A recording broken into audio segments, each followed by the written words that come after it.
went out and had fun last night, and then you gonna relax the following day. You know, if you went out partying and drinking, you're gonna do that. If you have any special traditions, you're gonna follow that.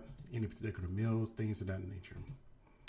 But I was very surprised this morning when you see two things going on. What happened downtown Bourbon Street, and then the other thing outside Trump Tower. Now, I'm not going to really touch on the Trump Tower thing today because there's not a lot of information on that. But I will say, when it comes to Trump, he does have a lot of unfortunate luck when it comes to things happening to him. It's kind of weird.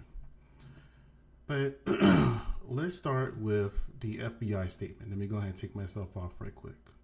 Oh, and by the way, if you haven't already, please like and subscribe and make a comment too.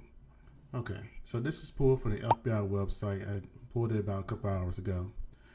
Let's see, today at approximately 3:15 a.m. Central Time, an individual drove a pickup truck into a crowd of people on Bourbon Street in New Orleans, killing at least 10 and injuring dozens others. After hitting the crowd, he exited the vehicle and fired upon local enforcement. Law enforcement returned fire and the subject was pronounced deceased at the scene. 2 law enforcement officers were injured and transported to a local hospital. The subject has been identified as 42-year-old Saeed Dean Jabari, a U.S. citizen from Texas. He was driving a Ford pickup truck, which appears to have been rented, and we are now working to confirm how the subject came in possession of the vehicle. An ISIS flag was located on the vehicle, and the FBI is working to determine the subject's potential association and affiliations with the terrorist group or organization. Weapons and potential IEDs were located in the subject vehicle. Other potential IEDs were located in the French Quarter. The FBI Special Agent Bomb Technician are working with our law enforcement agent partners to determine if any of these devices were available, and they will work to render those devices. The FBI is a leading investigating agency, and we will work with our partners to investigate this act of terror. We are aggressively running out all leads to identify any possible associations to the subject. Now, let me get myself back on there.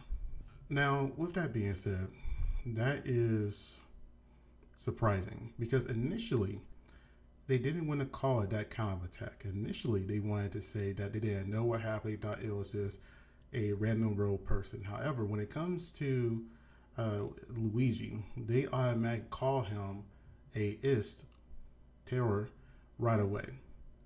And he just did it to one rich guy who was a part of the insurance company. This man right here did it to multiple people.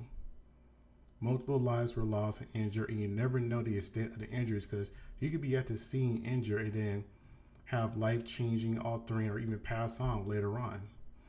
And that truck was going pretty fast. So let's go ahead and see what the media had to say about this first and foremost. And you look in the top right-hand corner. Not a terrorist event. What it is right now is their improvised explosive devices that was found, and we are working on confirming if it's a viable device or not. Last night we had over 300 officers out here, and because of the intentional mindset of this perpetrator who went around our barricades in order to conduct this,